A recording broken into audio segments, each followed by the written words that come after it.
स्वागत है एक बार फिर से आप सभी का आपके अपने YouTube चैनल कैरियर प्लस में। मैं नीरज कुमार निमल आप सभी का बहुत बहुत स्वागत एवं अभिनंदन करता हूं। आज हम बात करेंगे आपके साथ हिंदी विषय पर। जो बच्चे इस समय तैयारी कर रहे हैं BTC के थर्ड सेमेस्टर या कहें DLED का थर्ड सेमेस्टर की, तो उन सभी के लिए हिंदी विषय के प्रश्न बहुत इम्पोर्टेंट साबित होंगे। जिन्होंने इससे पहले के वीडियो नहीं देखे हैं हिंदी विषय के, तो वे हिंदी विषय के सभी वीडियो को सीन कर लें, ठीक है। और जो सबसे पहले आज फर्स्ट टाइम विजिट किए हैं हमारे चैनल पर, उन सभी बच्चों से आग्रह करूंगा कि चैनल को सब्सक्राइब कर लें। सब्सक्राइब करने के बाद में आपके पास सभी वीडियो का आने वालियों का नोटिफिकेशन समय से आएगा, ठीक है। और जो एक बेल आइकन दिया है साइड में, घंटा दिया है, उसको भी एक बार प्रेस कर दीजिएगा, ठीक है। वीडियो आपको हमारा अच्छा लगे तो वीडियो को लाइक जरूर करें, ठीक है। आगे बढ़ते हैं। सबसे पहला प्रश्न लेंगे आज हम। सबसे पहला प्रश्न दिया है, सेकंड टॉपिक जो आपका है प्रमुख कवियों के नाम और उनका जीवन परिचय एवं उनकी जो, ठीक है, तो उसी एवं रचनाओं के आधार पर ये प्रश्न तैयार किए हैं। तो सबसे पहला प्रश्न है आज, गोरापंत सिवानी का जन्म कब और कहां हुआ। आपको बताना है कि गोरापंत सिवानी का जन्म कब और कहां हुआ, ठीक है। तो इस प्रश्न का आंसर आप लिखेंगे कि सिवानी या गोरापंत सिवानी का जन्म सन 1923 में राजकोट, कहां पर स्थित है, गुजरात में हुआ था, ठीक है। अगर आपका question very short answer type 1 number का आ जाता है कि गोरापंत सिवानी का जन्म कहां हुआ था, तो आप लिखेंगे सन 1923 में राजकोट, गुजरात के राजकोट में हुआ था, ठीक है। 1 नंबर आपका यहां पर तैयार हो जाता है। नेक्स्ट क्वेश्चन देखते हैं क्या दिया है। नेक्स्ट क्वेश्चन है कि गोरापंत सिवानी की प्रमुख रचनाएं कौन कौन सी हैं। अब आपको यहां पर बताना है कि गोरापंत सिवानी की प्रमुख रचनाएं कौन कौन सी हैं, ठीक है। प्रमुख रचनाओं के बारे में बताना है। देखिए, प्रश्न जन्म स्थान के बारे में भी आ सकता है और रचनाओं के बारे में भी आ सकता है। 2 रचनाएं लिखने के लिए आएंगे, लेकिन हम यह ज्यादा के बारे में बता रहे हैं, जिससे कि आप अगर एक को भूल जाए तो दूसरी आपको याद रहनी चाहिए, ठीक है। कुल मिलाकर के आपका क्वेश्चन छूटना नहीं चाहिए। देखिए, सेकंड क्वेश्चन में दिया है कि शिवानी की प्रमुख रचनाएं, तो शिवानी की प्रमुख रचनाओं में आती है कृष्णकली, 14 फेरे, पाताल भैरवी, शमशान चंपा, कैंजा। ये सभी गोरापंत सिवानी की प्रमुख रचनाएं हैं, ठीक है। तो 2 क्वेश्चन आपके तैयार हो जाते हैं। आशा करता हूं ये प्रश्न आप भूलेंगे नहीं। नेक्स्ट क्वेश्चन देख लेते हैं क्या दिया है।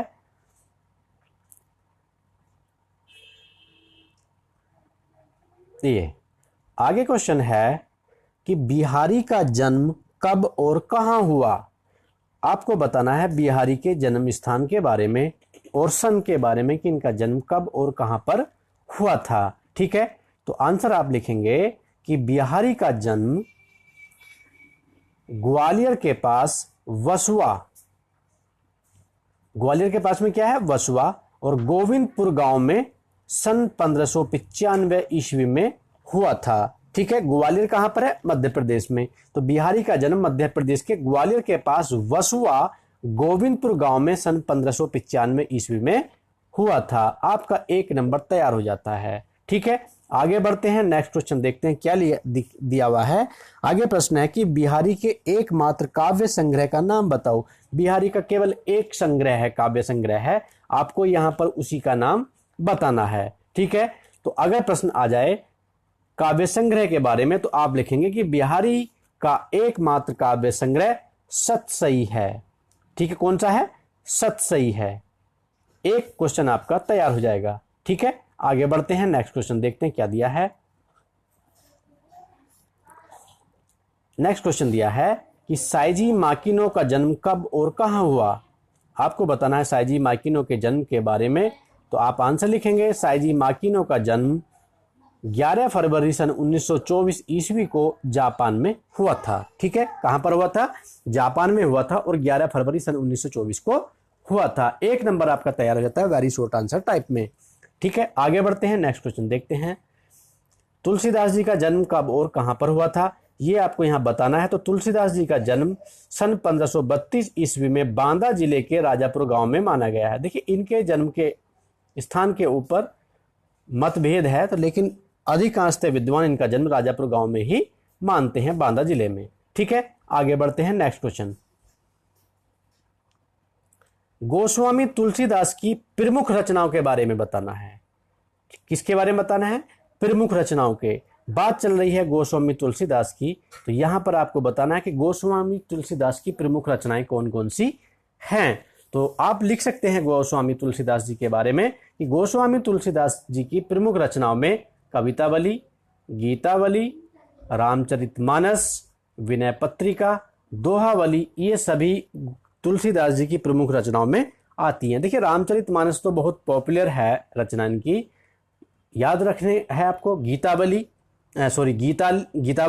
और कवितावली। देखिए कवितावली, गीतावली ये दो, और रामचरितमानस ये तो बहुत पॉपुलर रचनाएं हैं गोस्वामी तुलसीदास की, तो ये आपको याद रहनी चाहिए। अगर आपका 1 नंबर का प्रश्न आ जाए तो आप इनको लिख करके 1 नंबर अपने खाते में डाल सकते हैं।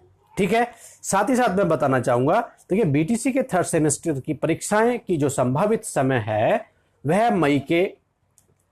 मई में होने की संभावनाएं हैं आपकी परीक्षा के मई के लास्ट वीक में। ठीक है, तो आप तैयारी में जुटे रहें और हम आपको टॉपिक वाइज तैयारी करा रहे हैं। सभी सब्जेक्ट की तैयारी चल रही है, मैथ के भी हम आपको वीडियो अवेलेबल करा रहे हैं। साथ ही साथ इन सभी जो आपको वीडियो दिए जा रहे हैं सभी सब्जेक्ट्स के हम आपको पीडीएफ नोट्स भी अवेलेबल कराएंगे। जो बच्चे हमारे साथ व्हाट्सएप ग्रुप में ऐड हैं उन सभी बच्चों को पीडीएफ के नोट्स हम अवेलेबल करा देंगे। साथ ही साथ मैं बताना चाहूंगा कि इन सभी सब्जेक्ट से रिलेटेड आपको हिंदी विषय की, मैथ्स, कंप्यूटर्स और जो भी आपके सब्जेक्ट है, साइंस या अदर सब्जेक्ट, सभी सब्जेक्ट की हम आपको डेली कंटिन्यू वीडियो अब अवेलेबल करा रहे हैं। तो आप जिन्होंने पुराने वीडियो नहीं देखे हैं, सभी सब्जेक्ट के नहीं देखे अभी तक भी, तो उनको देखने के लिए जो नीचे डिस्क्रिप्शन बॉक्स है वहां पर हम एक लिंक दे रहे हैं प्लेलिस्ट का।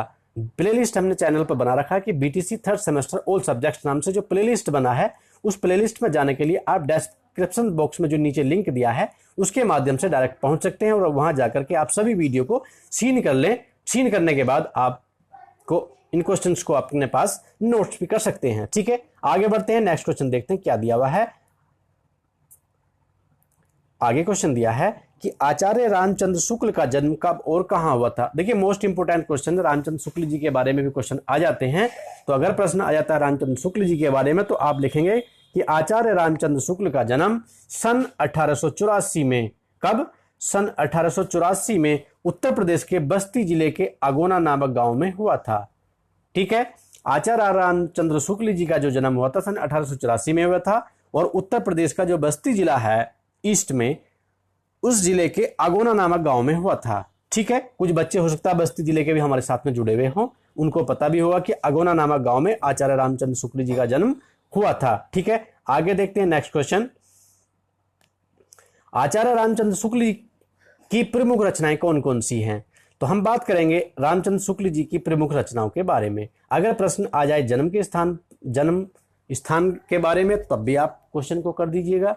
अगर आ जाता है प्रमुख रचनाओं के बारे में तो आप इसको भी लिख दें। ऐसा हमारा प्रयास है कि कोई भी प्रश्न अगर आपका आता है तो कोई भी प्रश्न आपसे छूटना नहीं चाहिए। ठीक है, तो इसमें प्रश्न का आंसर आप लिखेंगे प्रमुख रचनाओं के बारे में। आचार्य रामचंद्र शुक्ल जी की प्रमुख रचनाओं में हिंदी साहित्य का इतिहास, चिंतामणि, गोस्वामी तुलसीदास आदि प्रमुख ग्रंथ हैं। ठीक है, हिंदी साहित्य का इतिहास, चिंतामणि और गोस्वामी तुलसीदास, ये प्रश्न भी आ जाता है। ध्यान रखें गोस्वामी तुलसीदास के बारे में कि गोस्वामी तुलसीदास किसकी रचना है, किसका प्रसिद्ध ग्रंथ है, तो रामचंद्र शुक्ल जी का है। ठीक है, इसको अवश्य ध्यान रखें, ये क्वेश्चन कंफ्यूजिंग का होता है। ठीक है, आगे देखते हैं लास्ट क्वेश्चन आज की वीडियो का। दिया है क्वेश्चन कि तुलसीदास का निधन कब हुआ था। आपको बताना तुलसीदास जी के निधन के बारे में। तो तुलसीदास जी का निधन सन 1623 ईस्वी में काशी में हुआ माना जाता है। ठीक है, जो बच्चे फर्स्ट टाइम आज चैनल पर विजिट किए थे उन सभी बच्चों से बताऊंगा, कहना चाहता हूं कि चैनल को सब्सक्राइब जरूर कर लें कैरियर प्लस को। कैरियर प्लस आपके जीवन में आप बहुत खुशियां लेकर आएगा। आपकी तैयारी बेहतर से बेहतरीन बनाने का कार्य हमारा है। तो आप चैनल को सब्सक्राइब कर लें और वीडियो को लाइक तो अवश्य कर दें। ठीक है, आप कोई भी सुझाव सहयोग आप मुझे कमेंट्स के माध्यम से दे सकते हैं। ठीक है, आप कमेंट्स करें, साथ ही साथ अपने जो व्हाट्सएप ग्रुप है उसमें हमारे वीडियो को शेयर भी करते रहें जिससे कि अन्य बच्चों को भी हेल्प मिलती रहे। ठीक है, मिलते हैं नेक्स्ट लेसन में, तब तक के लिए आप एंजॉय करें, खुश रहें। धन्यवाद, जय हिंद।